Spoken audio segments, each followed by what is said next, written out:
D'abord, bonjour tout le monde, bonjour à tous les participants. Voilà, actuellement nous sommes 36 personnes et vraiment merci de vous être connectés.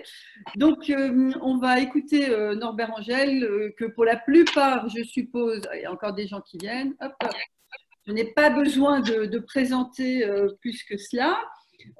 Donc le professeur de philo, l'élu à la culture, le conseiller spécial de la ministre de la Culture, et enfin Non, je t'ai plus. Non, je t'ai plus. non, j'étais plus, puis un petit passage rapide, n'est-ce pas, de haut fonctionnaire, enfin d'inspecteur général de la culture, fait de toi. 19 ans quand même.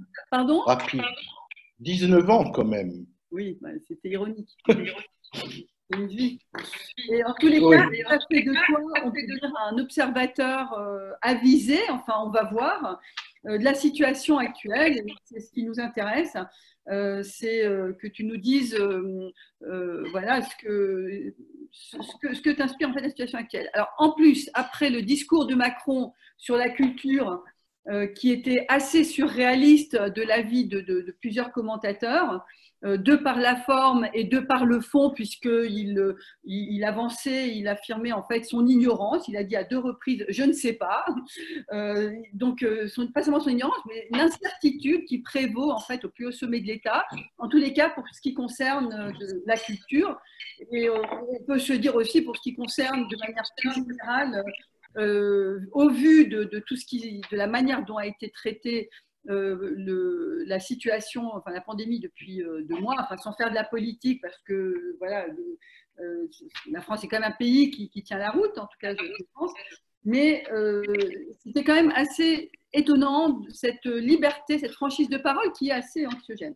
Donc voilà, alors on va se déconfiner à partir de lundi, mais de quelle manière?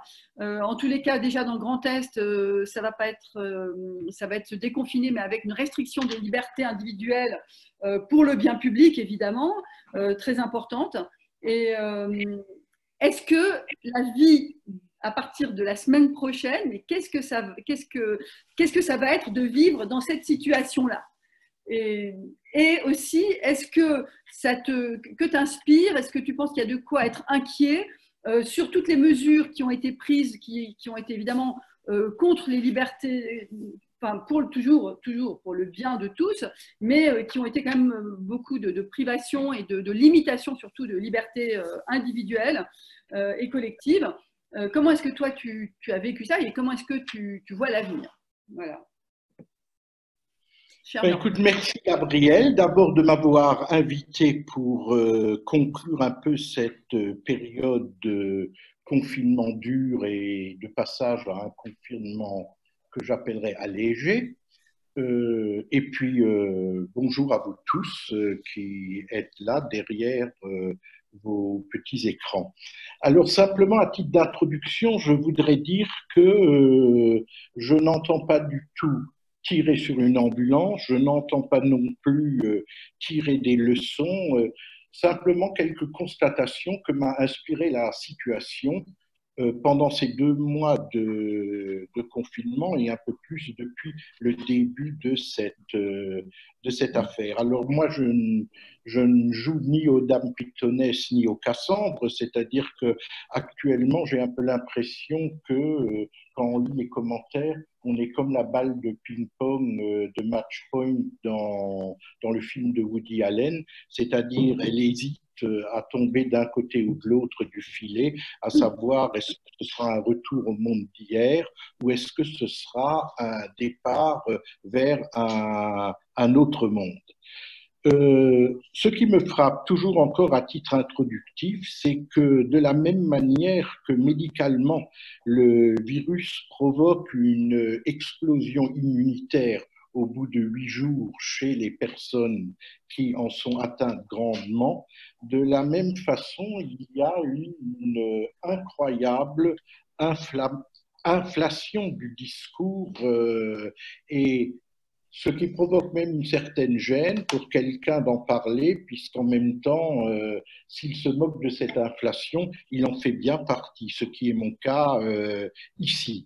Une logorrhée énorme qui a masqué à la fois l'impotence et l'impuissance du politique et l'ignorance quasi totale des experts, pseudo-experts, sous-experts qui se sont contredits avec délectation sur tous les plateaux de télé. Bref, un bavardage sans mesure. En même temps, la pandémie a eu, je trouve, un effet de loupe, c'est-à-dire qu'elle a renforcé les a priori qu'avaient quasiment toutes les personnes d'un bord à l'autre du politique ou dans d'autres domaines. C'est-à-dire, si on prend par exemple la politique, on voit bien, on y reviendra, que tous les politiques sont revenus à leurs vieilles obsessions et ont essayé d'embrigader le virus dans leurs problématiques, c'est-à-dire qui le climat, qui la sécurité, etc. Quoi. Enfin, on voit, quand on lit les journaux, quand on voit les différentes études qui pullulent, qu'il y a un accroissement de la défiance à l'égard du politique. Mais là, je voudrais insister tout particulièrement sur quelque chose qu'a d'ailleurs relevé dans un court entretien Houellebecq, c'est pas d'habitude tout à fait ma tasse de thé, mais enfin, Houellebecq disait, à y regarder bien, ça ne fait que renforcer toutes les tendances qu'on voyait déjà à l'œuvre. C'est-à-dire que la pandémie a eu un effet d'accélérateur. Maintenant, si je devais, après on pourra rentrer, d'après ce que les gens voudront bien me dire, on pourra rentrer dans des discussions plus précises. C'est-à-dire pour moi, il y a deux éléments qui me paraissent intéressant tout simplement à relever. Le premier que j'appellerais le couple fragilité-stabilité et le deuxième, c'est le retour d'une vieille idole, la santé, ou encore, sous-titre, le complot des blouses blanches. Sur fragilité-stabilité, fragilité, il y a eu d'abord cette sidération interloquée lorsque le virus est apparu, un peu une volonté d'ignorance, puis ensuite on est rentré dedans. Fragilité médicale du système immunitaire qui est le nôtre.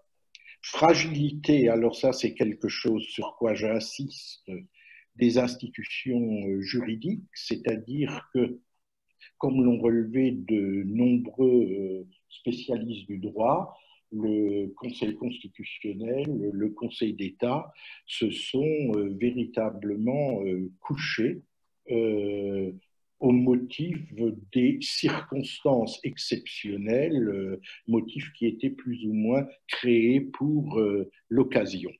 Fragilité du politique qui très rapidement ne sachant plus quoi faire après un certain nombre de mensonges, etc., s'est réfugié derrière la création de deux conseils scientifiques, quitte à, mais là, moi, je suis plutôt, je trouve ça positif, plus à... Diana, tu entends?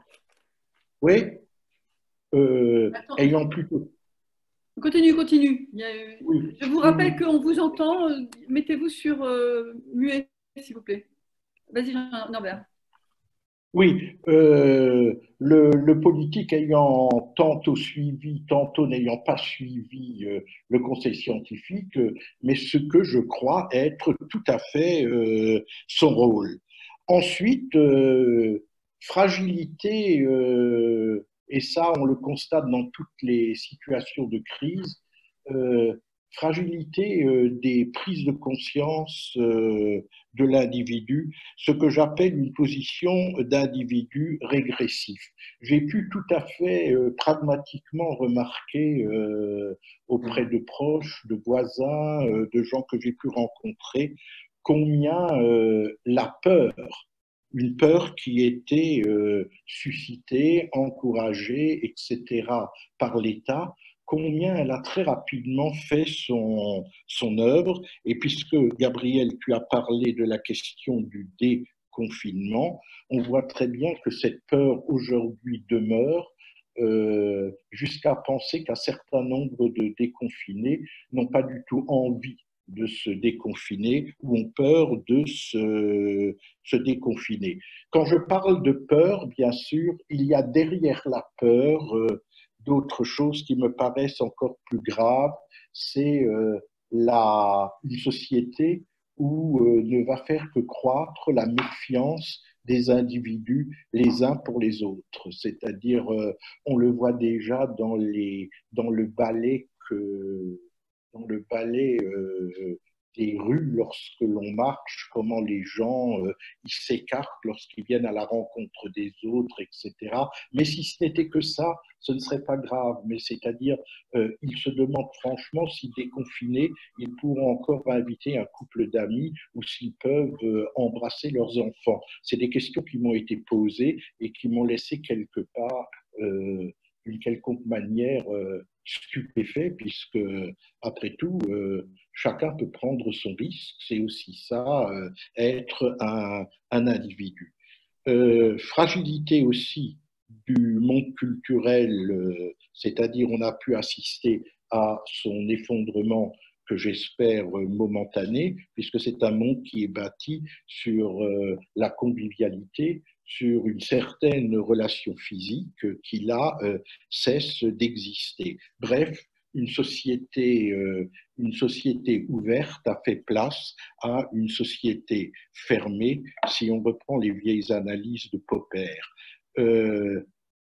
Autre chose m'a frappé, peut-être un peu plus subtil, qui est apparu surtout au moment où l'on a craint que les obèses, les insuffisants rénaux, les gens âgés, bref, la bagatelle de 19 millions de personnes soit confinée quasiment ad vitam aeternam, c'est-à-dire jusqu'à ce qu'un vaccin soit mis sur le marché. Il y a eu une prise de conscience forte d'une rupture générationnelle. C'est-à-dire jusque-là, les gens vivaient finalement assez harmonieusement dans un continuum d'âge. Et là, tout à coup, on a fait prendre conscience, mais pas seulement aux vieux, aussi aux jeunes, qu'il y avait des jeunes et qu'il y avait des vieux. Motivés au départ, bien sûr, par le fait que cette maladie touche électivement les gens âgés. Je rappelle que 82% des gens qui décèdent ont plus de 80 ans, c'est-à-dire je veux dire, euh, le chiffre est net, sans appel, etc., mais que un président du conseil scientifique, M. Delfrécy, pour pas le nommer, ait pu avoir cette idée absolument incroyable de dire, ben voilà, on va confiner durablement ces gens-là. Et à la question d'un sénateur qui lui posait la question, mais jusqu'à quand? Il a eu cette réponse superbe, mais le temps qu'il faudra. Fragilité aussi de la science qui ne peut pas répondre immédiatement à ce défi. Bref, fragilité d'une époque qui est devenue sensible. Je pense que Nietzsche aurait dit qui est devenue féminine à l'excès. J'entends par là que, je le rappelle, en 1968-69, la grippe de Hong Kong a fait 40 000 morts en France, personne s'en est soucié. Alors vous me direz, donc la société vacille complètement. Eh bien, pas complètement. C'est ce que j'appelle le versant stabilité. Les chaînes d'approvisionnement alimentaire ont parfaitement fonctionné jusqu'à ce jour. Il y a une stabilité financière relative puisque le SP 100 est revenu à son niveau d'il y a un an, ce qui est complètement décorrélé à la situation réelle de l'économie. Stabilité des catéchismes idéologiques, chaque parti a décliné à plaisir ses obsessions. La médecine pragmatique, celle des, j'allais dire, des vrais soignants qui ont joué le rôle admirable qu'on sait, eh bien, la médecine pragmatique, elle a vacillé pendant une dizaine de jours, mais elle a absolument tenu le coup, quoi. Par ailleurs, autre stabilité en train de progression, grâce au confinement, la société virtuelle a progressé à pas de géant. Il n'y a qu'à voir les deux sociétés boursières qui ont réalisé le bond le plus fantastique, c'est Amazon et Zoom, sur lequel nous sommes d'ailleurs. Par ailleurs, autre stabilité, les vieilles recettes détestables de l'État, avec un retour suscité, entretenu, exaspéré de la peur, avec un goût immodéré de la sanction. Je tiens quand même à vous dire ici, et c'est un chiffre qui fait peur, les Anglais ont dressé, en temps de confinement, qui dure encore d'ailleurs, ont dressé 5000 verbalisations. Eh bien, nous avons un ministre de l'Intérieur qui s'est vanté du score de 920 000 verbalisation. J'ajoute d'ailleurs que je suis complètement affolé des dernières décisions qui ont été prises, qui donnent quasiment des pouvoirs de police aux agents de la RATP, aux agents de la SNCF, voire aux gardes champêtres municipaux. Si quelqu'un se promène dans la forêt sans masque, d'ici qu'on déciderait que le masque ne doit pas être porté simplement dans les transports et dans les magasins, mais aussi dans tout espace public, ce que les conseils scientifiques n'ont pas désespéré de pouvoir obtenir. Enfin, autre stabilité, les lois du marché n'ont pas disparu, puisque le manque des masques, puis leur réapparition sur le marché, les tests, le manque de respirateurs, etc., le fait que nous n'ayons pas eu de stock, tout ça, c'est une question de marché. Et on a bien vu avec la dernière mise en vente des masques dans les grandes surfaces, avec un prix maximum, etc., on continuait à être dans la loi du marché. Un petit mot encore à propos de la peur.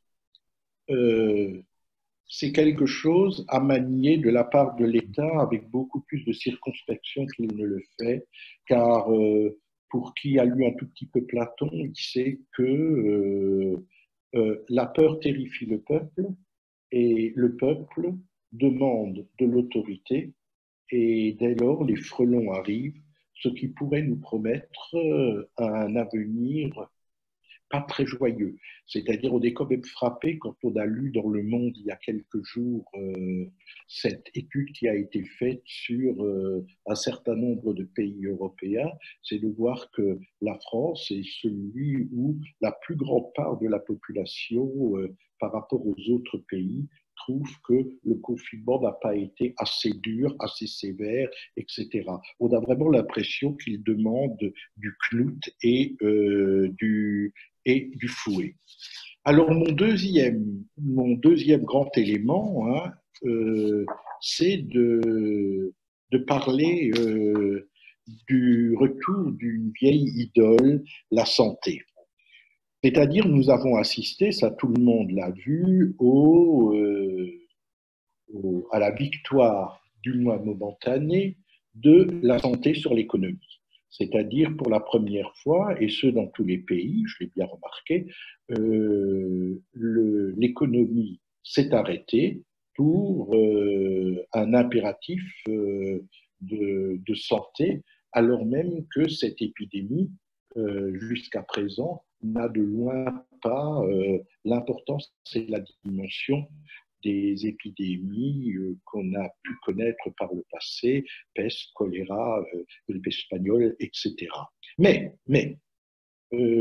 ceci dit, on a assisté à un véritable complot des blouses blanches où moi je lis un retour à quelque chose qui a commencé en Europe dans les années 1920, où on a voulu, et c'était bien avant le nazisme, où on a voulu interdire la reproduction de personnes atteintes de certaines maladies, etc. Et maintenant, on a vu réapparaître ce rêve non avoué d'un homme parfait. Or, je le rappelle, hein, l'article des droits de l'homme et du citoyen dit que les hommes naissent et demeurent libres et égaux en droit. C'est-à-dire, j'insiste sur le et demeure. Il n'est pas question de faire des différences entre eux d'après un état de santé ou un état d'âge. Ce que j'appellerais ici le coup d'État du biopouvoir, je ne m'étendrai pas là-dessus, mais pour ceux qui sont curieux et en ont envie, je leur recommande les lectures des 2 séminaires de Michel Foucault à la charnière de la fin des années 70 et du début des années 80, ainsi que la reprise de ses travaux par Agamben, pour qu'ils se rendent bien compte de ce que cela veut dire que l'intrusion du biopouvoir dans nos vies. C'est-à-dire que Foucault dit quelque part que ce pouvoir sera encore, s'il s'instituait, pire que le pouvoir ecclésiastique, entendu au Moyen-Âge, inquisitorial, etc. Et c'est ce que nous vivons, même si pour le moment, les décisions politiques ont empêché ceci d'aller jusqu'au bout.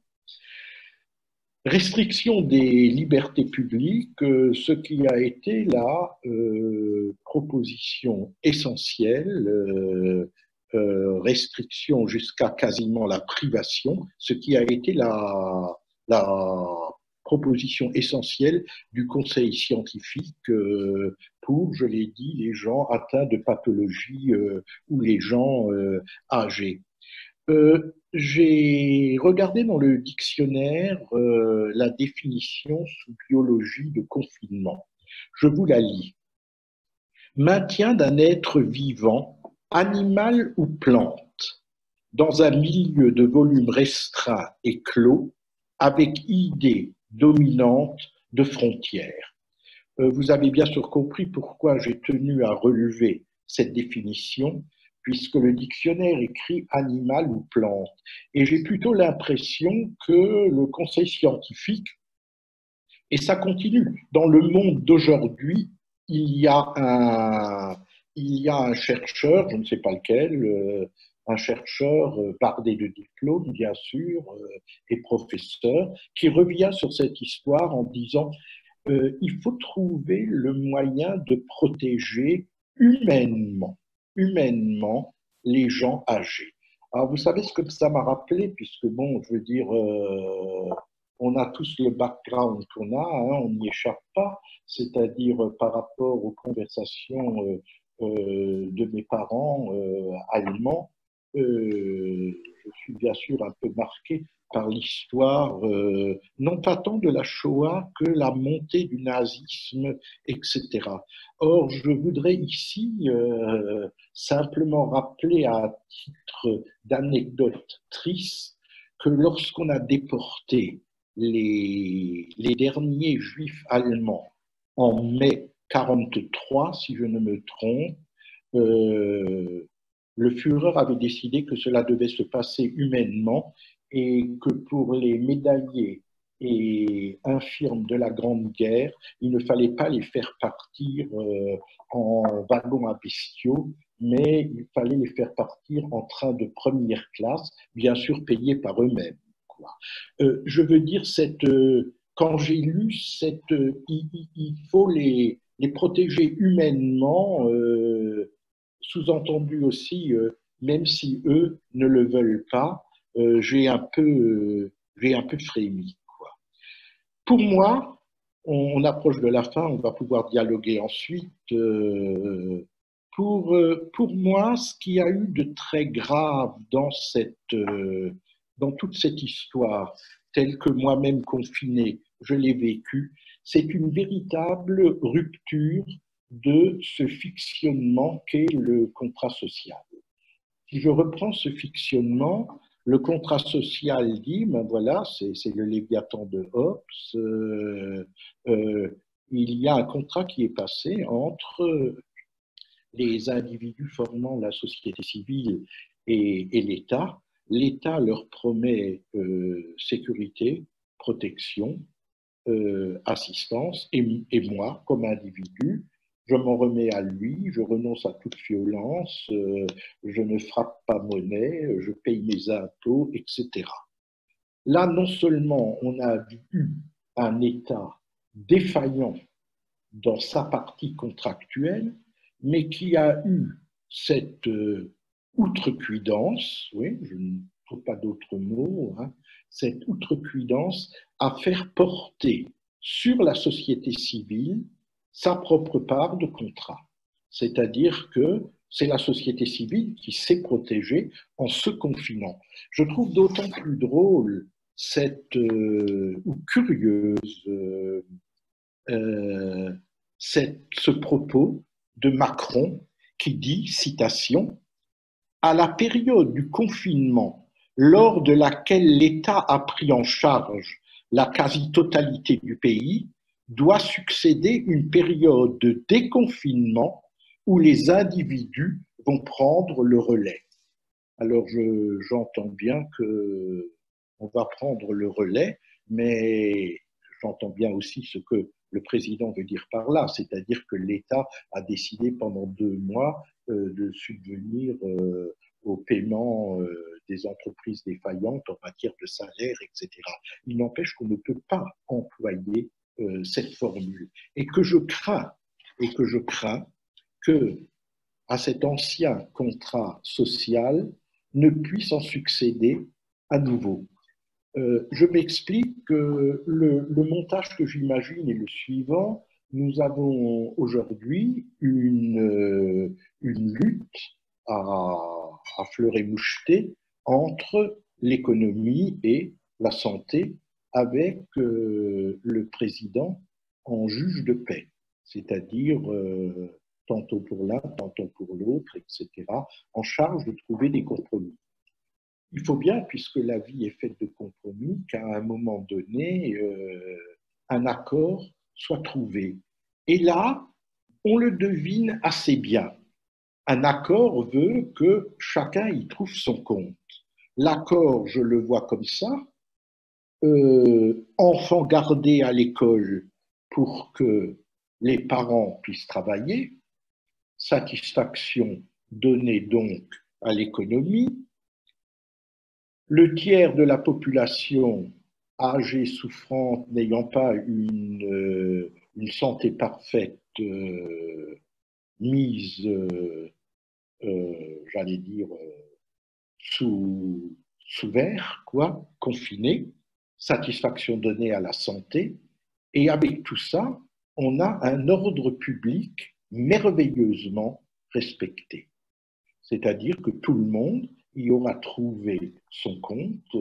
Les CRS n'auront pas besoin de bastonner dans les rues. L'homme parfait est en marche et l'économie pourra à nouveau tourner. Voilà un peu, si vous voulez, ce que m'inspire la situation actuelle.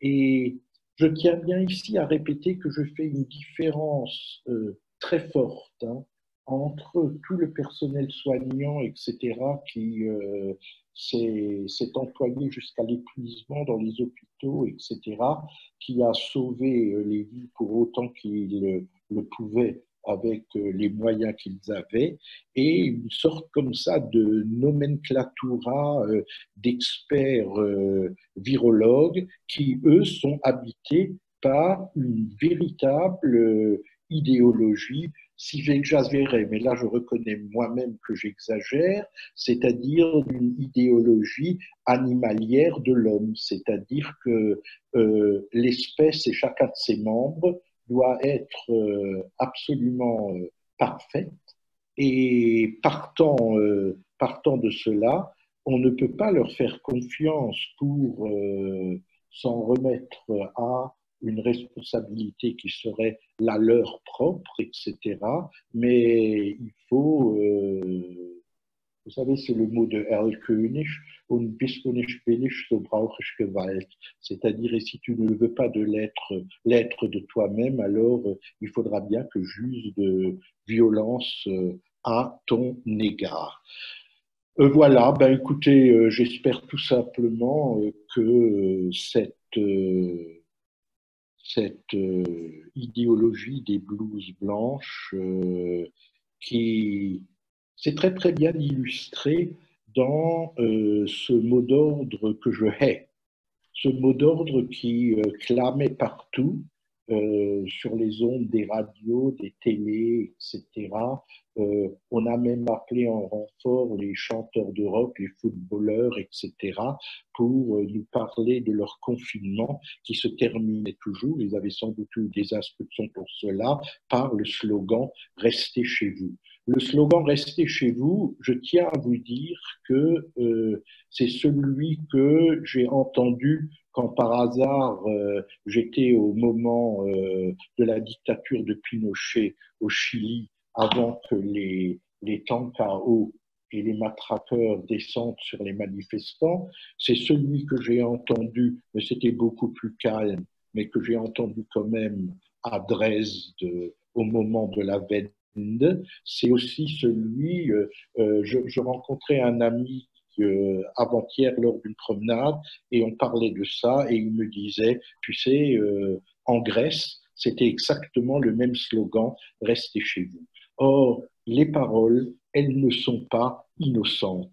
Et lorsqu'on me dit, ah, mais c'est pas du tout pareil, là, c'est pour la santé, etc. Mais je veux dire, tout a un prix.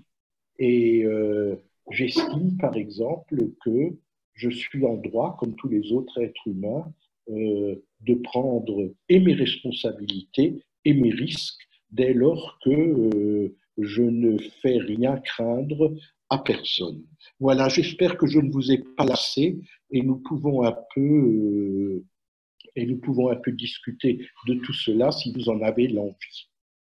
Voilà, merci beaucoup Norbert pour cet exposé tout à fait passionnant et qui prête à discussion pour certains termes et certaines idées qui me semblent excessives. Donc voilà, si quelqu'un veut prendre la parole, en fait, vous pouvez aussi remettre votre micro en bas à gauche et puis allez-y. Catherine, est-ce qu'il y a Catherine Balouka qui, je peux dire à voix haute? Oui. Bon, donc là, il y a une participante qui critique la critique et qui se demande comment est-ce que tu aurais... Allô, on entend pas. Ok, la critique est plus que pénible, comment est-ce que tu aurais géré? Alors, je pense qu'elle fait allusion à ce que tu as dit sur le complot, entre guillemets, des blouses blanches. Quand tu parles, alors maintenant ça c'est moi qui le dis, peut-être ça va faire démarrer la discussion, c'est que lorsque tu parles d'idéologie animalière de l'homme, donc ça me paraît non seulement excessif, mais réducteur. On a bien vu pendant ces 2 mois que les médecins entre eux n'étaient pas d'accord, enfin, que les membres du conseil scientifique entre eux n'étaient pas d'accord. Et comme tu l'as dit, lorsque Defrécy a envisagé de confiner beaucoup plus longtemps les plus de 65 ans, en fait, le pouvoir politique a dit non. Enfin, je veux dire, n'a pas suivi. Donc, on voit bien qu'il y a de la discussion et de la tension au niveau du conseil scientifique et politique. À la limite, c'est parce que je t'avais dit, oui, on a l'impression qu'il n'y a pas de contre-pouvoir aux médecins. En fait, le contre-pouvoir, peut-être, c'est le politique, justement. Alors, je suis tout à fait d'accord là-dessus, d'autant plus que comme j'ai nommé quelqu'un qui est un peu ma tête de turc, hein, je nommerai d'autant plus volontiers des gens dont j'ai lu des propos et qui m'ont paru très intéressants. Je pense à Combe, je pense à DAB, etc. C'est-à-dire loin de moi l'idée qu'il faille considérer toutes ces personnes, enfin toutes ces blouses blanches comme un seul et même homme, vous savez. C'est-à-dire que il y a eu encore cette référence que vous n'avez pas, mais encore cette référence à une période trouble de l'histoire. Il ne faut pas oublier qu'il y a eu deux procès à Nuremberg distincts.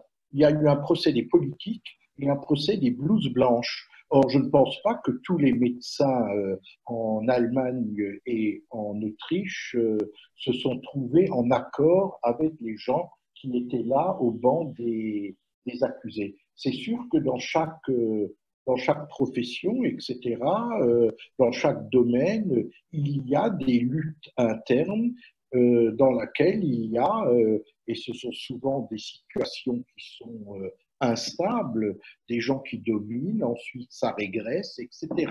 Par exemple, cette position que j'appellerais, le terme est mal employé, eugénique, hein, de certains médecins n'est de loin pas la position de tous les médecins. Je le sais bien. C'est-à-dire que je me suis permis d'enrôler sous cette bannière blouse blanche ceux qui, pendant un moment, avaient pris le pouvoir et assuraient la position apparemment officielle de la médecine. D'accord, merci. Alors, est-ce que j'aurais aimé, est-ce que tu penses qu'il y a, quand tu parles de rupture du contrat social, est-ce qu'il y a une crainte sur l'avenir de la démocratie et éventuellement, puisque nous avons Guido qui est là, si tu as envie d'intervenir, avec grand plaisir. C'est rétablir le son. Voilà, hop. Voilà, maintenant j'ai le micro, je comprends. Oui, je le fais volontiers, d'autant plus que, comme je le disais, je suis obligé de partir dans 5-10 minutes. Et je m'en excuse avec tous les participants. Je tiens à dire que j'ai été fasciné par le discours de Norbert qui nous a tracé un fresque très, très riche. Il y avait beaucoup de choses là-dedans. Mais justement, évidemment, maintenant, Gabriel m'invite à intervenir sur un domaine qui m'est proche, c'est-à-dire celui des libertés publiques. Et c'est en effet quelque chose sur laquelle j'ai réfléchi et il y a eu beaucoup de, disons, de stimuli dans le débat public italien. Et là, je pense que les données de fond ne diffèrent pas beaucoup. Évidemment, nous sommes dans deux pays différents, mais je pense que les données de fond sont largement les mêmes.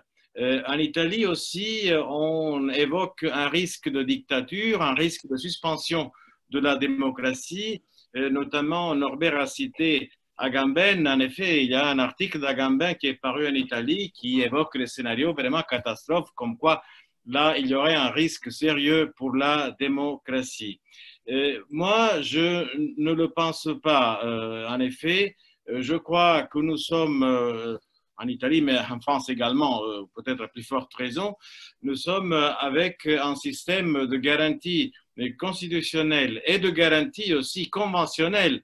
Et je pense évidemment à la Convention européenne des droits de l'homme qui nous protège tous, qui fixe vraiment des garanties qui sont assez rassurantes. Évidemment, on a eu des limitations, et même des limitations graves à nos libertés. Il s'agit, mais ce sont des limitations qui ont été imposées sous un contrôle, disons, tout à fait libre des médias, ouverte à un débat public sans limitation.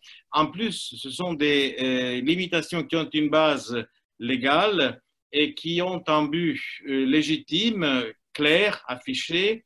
Et évidemment, ce sont des limitations dont la légitimité constitutionnelle et conventionnelle. Pardon, Norbert, tu... Oui, on écoute. Non, je suis là, je t'écoute avec intérêt, vas-y. Doit être vérifié à la lumière de leur durée. La durée est un élément très, très, très important. Ce sont des limitations qui ne peuvent pas durer pour l'éternité. Ça, c'est bien clair. Mais il y a quand même des organismes de contrôle. Norbert a cité, en les critiquant, le Conseil constitutionnel et le Conseil d'État français. Je pense que ce sont des institutions bien vivantes. Et la même chose est à dire pour les institutions correspondantes qui existent en Italie. Et la Cour de Strasbourg est toujours là. Les juges maintenant travaillent chez eux, comme tout le monde, mais la Cour est toujours là, elle répond, elle examine les recours. Cela dit, il y a quelque chose qui m'a frappé et dont je veux quand même parler. J'ai vu des images hier à la télé italienne qui m'ont frappé. Il y avait des restaurateurs à Turin. Vous savez qu'en Italie, les restaurants n'ont pas le droit d'ouvrir pour l'instant. On a fixé une date provisoire qui serait le 1er juin pour avoir à nouveau les restaurants avec beaucoup de limitations quand même, hein, parce que les restaurants seront obligés de suivre des règles très strictes, donc qui impliqueront une limitation de la clientèle. Alors, il y avait une manifestation dans une place publique à Turin de restaurateurs. Ces restaurateurs étaient là avec leurs masques, et ils étaient distanciés d'un mètre l'un de l'autre, mais cela n'a pas empêché qu'ils soient verbalisés. Ce qui est interdit en Italie, c'est difficile à traduire en français, l'assembramento. C'est quoi l'assembramento? C'est un rassemblement rapproché, peut-être. On pourrait dire comme ça. Alors, ils ont été contraventionnés alors qu'ils manifestaient parce qu'ils disaient « Si vous nous obligez à ouvrir nos restaurants avec ces limitations, nous devons déclarer faillite. » Et alors, ce qui m'a frappé, c'est qu'on a contraventionné des gens pour l'exercice quand même d'un droit fondamental pour la Constitution, un droit fondamental pour la Convention européenne des droits de l'homme. Et la première réaction que j'ai eue, mais peut-être la Cour de Strasbourg va se pencher sur ça. Mais justement, nous avons une Cour de Strasbourg qui pourra, le cas échéant, se prononcer sur cette question. Donc, c'est pour ça, à cause de cette panoplie très riche de garanties et de garde-fous que nous avons, que je ne pense pas que notre démocratie soit en retard, soit un peu en danger. Oui. Guido, juste un mot avant que tu partes, et puis je suis vraiment content que tu sois là. Je voulais te dire que ma crainte vient aussi du fait, et tu le sais, que si l'on regarde 10 ans en arrière, les libertés publiques en France n'ont fait que reculer. Et c'est-à-dire chaque fois qu'il y avait une situation d'exception, le dernier en date, tu le sais, c'est à propos des lois terroristes. Il y a toujours que le président Macron a voulu marquer de manière spectaculaire la fin de cette période en venant à la Cour à Strasbourg pour annoncer la fin de la période d'exception. Mais par exemple, pour le moment, la rétention administrative, elle vaut toujours encore, je crois, pour une année. Si je ne me trompe. Oui, non, bien sûr. Non, c'était. Tu vois, c'est-à-dire que c'est vrai que on peut me reprocher de peindre tout en noir, tu vois, mais je veux dire, il vaut mieux être vigilant, d'autant plus que je le disais à Gabriel, les Français, à rebours de ce qui se passe, par exemple, en Grande-Bretagne, surtout en Allemagne, les Français, ce n'est pas un très grand souci pour eux, les libertés publiques. C'est-à-dire que c'est quand même quelque chose qui est, en dehors d'une frange d'intellectuels, de juristes, et quelque chose qui est relativement secondaire. Tu vois, et c'est ça ce qui m'inquiète. C'est-à-dire il n'y a pas de conscientisation en France. Et si on se penche sur ce qui s'est passé. Oui, bien sûr, bien sûr. Et si on se penche sur ce qui s'est passé en Hongrie, c'est vraiment très préoccupant. Absolument. Actuellement. Pardon?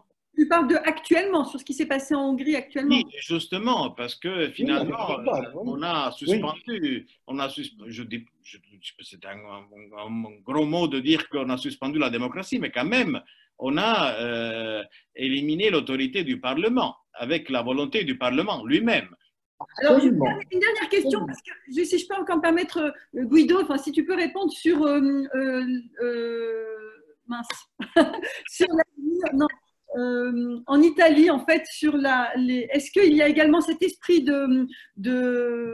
comment dire, en France, on entend beaucoup de gens qui veulent se plaindre, qui disent on va rendre des comptes, le gouvernement va devoir rendre des comptes. Oui, ça existe, ça existe. Et oui, bien sûr, il y a même même parmi les juristes, même parmi les magistrats, il y en a qui disent on a exagéré, donc on a limité excessivement la liberté, mais il y a même des exagérations parce que quand même, il y a certains juristes qui ont dit tu sais, pour la privation de liberté, non, il y a des garanties, évidemment, dans les constitutions, il y a des garanties très fortes dans la Convention européenne des droits de l'homme. Alors, quelques-uns sont arrivés à dire, oui, mais cette situation de confinement dans laquelle nous nous trouvons est une privation de liberté. Donc, il faut mettre en exergue les garanties qui assistent à une privation de liberté. Ça, c'est une exagération, à mon sens. On a aussi même la liberté de circulation est garantie, mais évidemment moins strictement que la liberté personnelle. Et donc, je pense que nous sommes dans un cas de limitation de notre liberté de circulation, mais nous ne sommes pas dans un cas de limitation de notre liberté personnelle, honnêtement. Et donc, il y a un peu de paroxysme, je dois dire. Peut-être je ne sais pas si je me mets en position avec Norbert, mais justement, j'ai cité cet article d'Agamben qui se pose, bon, il n'est pas juriste, c'est un philosophe qui se pose justement dans cette perspective. Mais il y a Tiziano Scarpa qui lui a répondu très bien. C'est un autre philosophe qui a dit, mais écoutez, quand même, tout ça se fait sous un contrôle démocratique, les institutions démocratiques sont bien solides, donc il n'y a pas de risque. Merci beaucoup. M'excusez vraiment, mais j'ai une délibération de cassation virtuelle. Donc, à bientôt. Hein? Oui. Je dois changer d'ordinateur. Okay. Dommage, il y avait encore sur la fermeture des frontières, sur l'Europe, on aurait eu plein de choses à dire. Mais j'étais ravi de voir évidemment Norbert, vous tous. Merci infiniment. Merci beaucoup. Hein. Ciao. Oh bah tiens, nous aussi, on doit bientôt finir de toute façon. Maria, ravie. Hein. Je reste.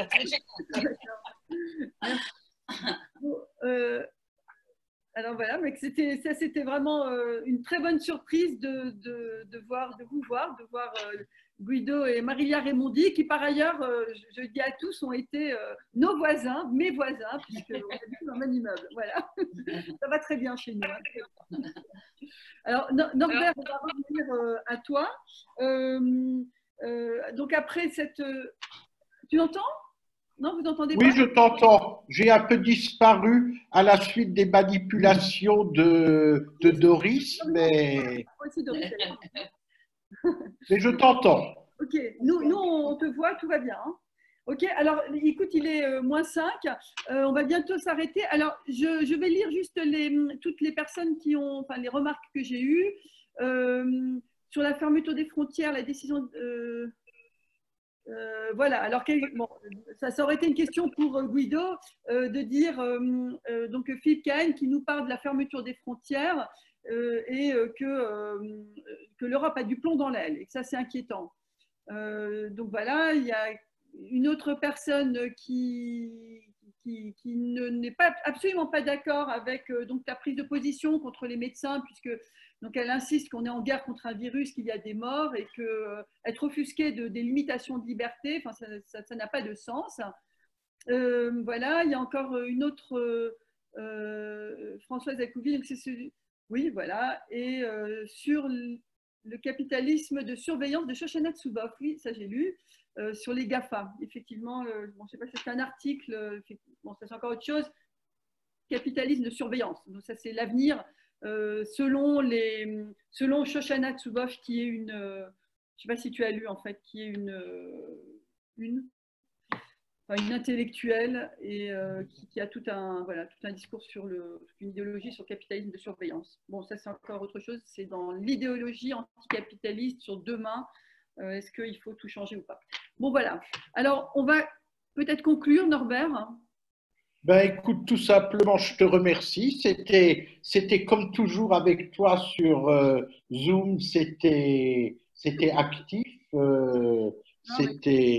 c'était punchy. Et puis, je suis content qu'il y ait pas mal de gens qui étaient là et qui ont réagi, y compris en n'étant pas tout à fait d'accord avec mon propos, ce que j'entends parfaitement, quoi. Alors, écoutez, Shabbat Shalom à tous et peut-être qu'on se reverra un jour prochain, car Gabriel, cette émission est très bien et je t'encourage à la poursuivre en temps de déconfinement.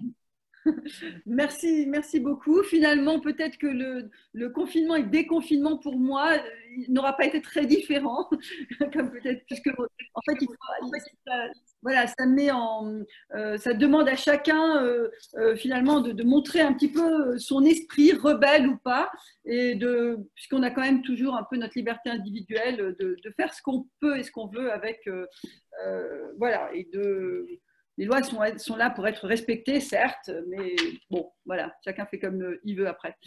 Voilà, merci beaucoup, merci Norbert, merci vraiment. Shalom.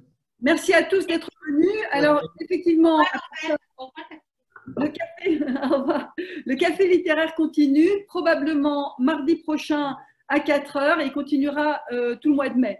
L'invité de mardi prochain n'est pas arrêté, donc vous serez au courant par les réseaux sociaux. Et puis par le bouche à oreille, et si vous voulez, en fait, je le ferai savoir. Mais en fait, en principe, c'est mardi prochain à 4h. Merci beaucoup. Merci au consistoire Israël du Bas-Rhin qui organise et qui est à l'origine de ce Zoom, de ces Zooms, puisqu'ils en font tout plein. Et puis voilà, bon week-end à tous, portez-vous bien et à bientôt, j'espère. Voilà. À bientôt. Au revoir. À bientôt. À bientôt.